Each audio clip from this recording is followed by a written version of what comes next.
ਇਹ ਸਾਰੀਆਂ ਦੁਰਘਟਨਾ ਜਿਹੜੀਆਂ ਹੋ ਰਹੀਆਂ ਆ ਜਿਹੜਾ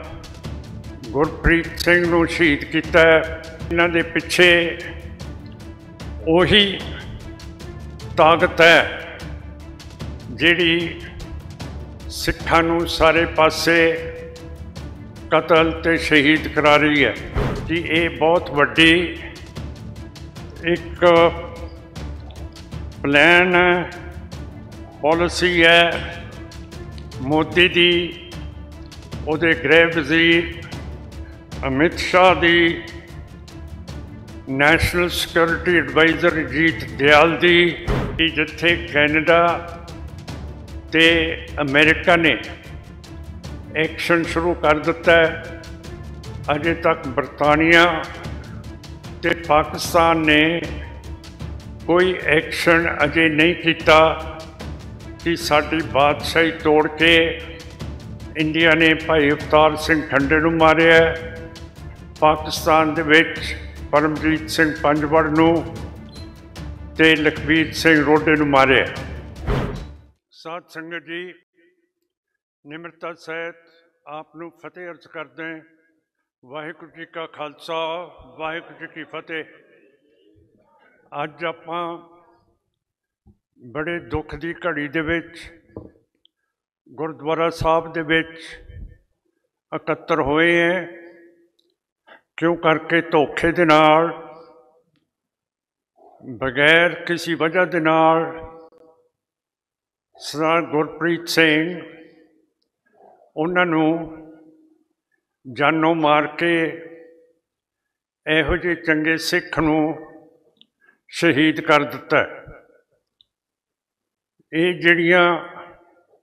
दुर्घटना हो रही हैं,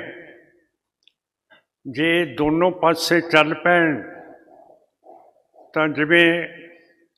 संत जरनैल सिंह भिंडरांवालियां दा संघर्ष जिहड़ा शुरू कीता सीगा, उहदे विच भी जदों भरा मारू जंग शुरू हो गया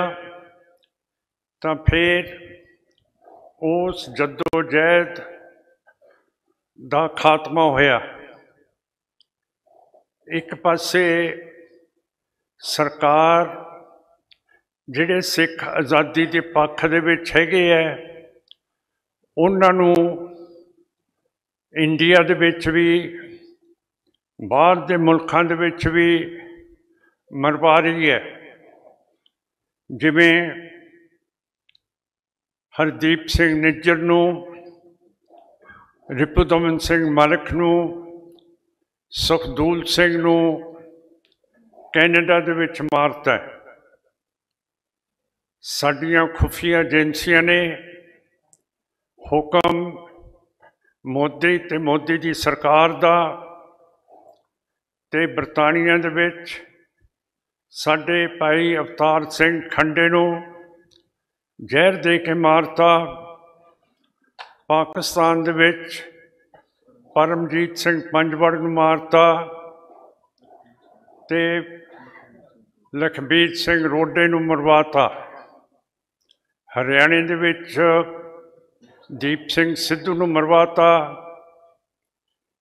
ते पंजाब दे विच मूसेवाल नूं मरवाता। ये सारियां दुर्घटना जिहड़ियां हो रही हैं, आ जिहड़ा गुरप्रीत सिंह नूं शहीद कीता है, ये भी उही लीह दे विच आउंदा है, क्यों करके इन्हां दे पिछे उही ताकत है जिहड़ी सिखां नूं सारे पासे कतल ते शहीद करा रही है। जे मैं दसां कि ये बहुत वड्डी एक प्लान पॉलिसी है मोदी दी उहदे गृह वजीर अमित शाह दी national security adviser Ajit Doval दी, रॉ दे मुखी रवि सिन्हे दी, साबका रॉ दा मुखी समत गोयल ਜਿਹੜਾ ਸਾਡਾ SSP ਗੁਰਦਾਸਪੁਰ ਦਾ ਵੀ ਰਿਹਾ, उस वक्त भी उसने उत्थे सिख काफ़ी शहीद किए है।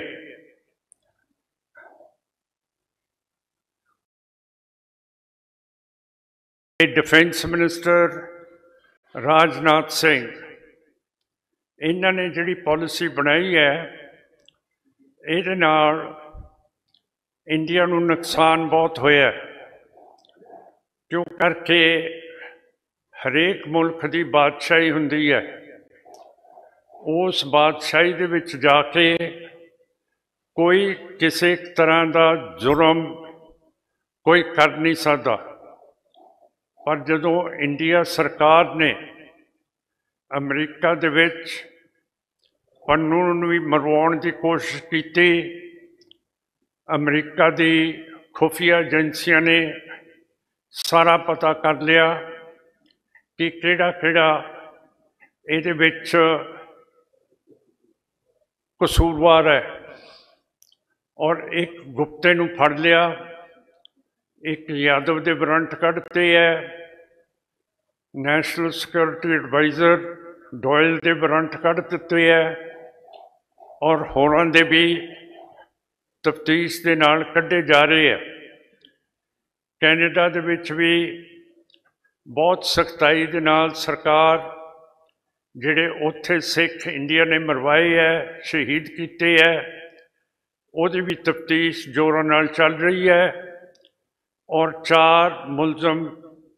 कैनेडा की पुलिस ने पकड़ लिए है। सो मेरा मतलब कहण दा है कि जिथे कैनेडा ते अमेरिका ने एक्शन शुरू कर दिता है, अजे तक बरतानिया ते पाकिस्तान ने कोई एक्शन अजे नहीं किया कि साडी बादशाही तोड़ के इंडिया ने भाई अवतार सिंह ठंडे नूं मारिया, पाकिस्तान दे विच परमजीत सिंह पंजवड़ नूं ते लखबीर सिंह रोडे नूं मारिया, ते हुण गुरप्रीत सिंह इस पिंड दे नौजवान गुरसिख नूं खत्म कर दिता है। खत्म तो सिंह नहीं हुंदे, पर उस नूं भी शहीद कर दिता है। सानू सारिआं नूं बड़ा इहदे विच फिकर है कि इस तरह का रौं जिहड़ा चल रहा है, इहदे विच किसी ने बचना नहीं है, क्यों करके जिहड़ी सिख कौम है वो हमेशा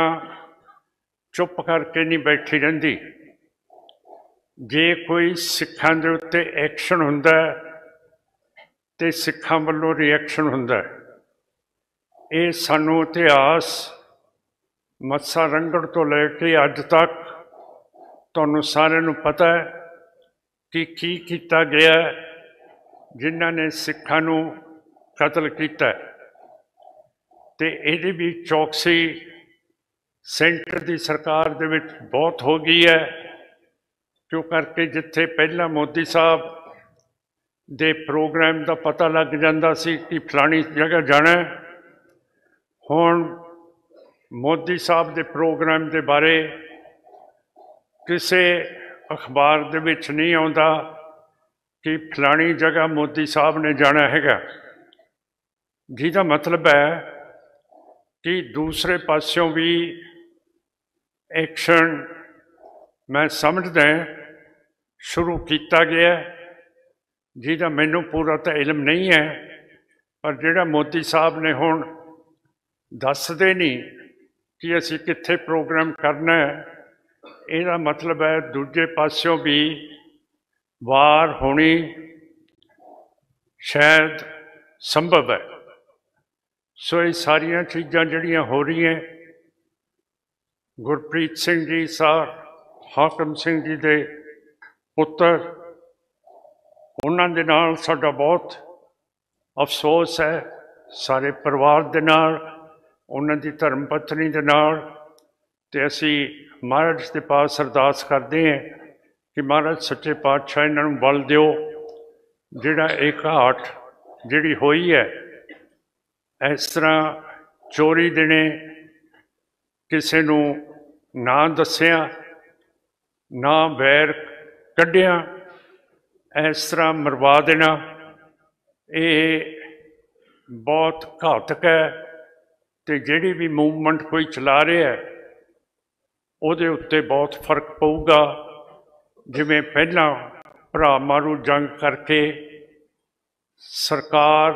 दा हथ उच्चा हो गया सीगा। सो मैं आस करदा वाहिगुरू सच्चे पातशाह इस परिवार नूं शांति बख्शणगे, तकड़े रखणगे, क्यों करके सारी कौम इन्हां दे नाल है। वाहिगुरू जी का खालसा, वाहिगुरू जी की फतेह।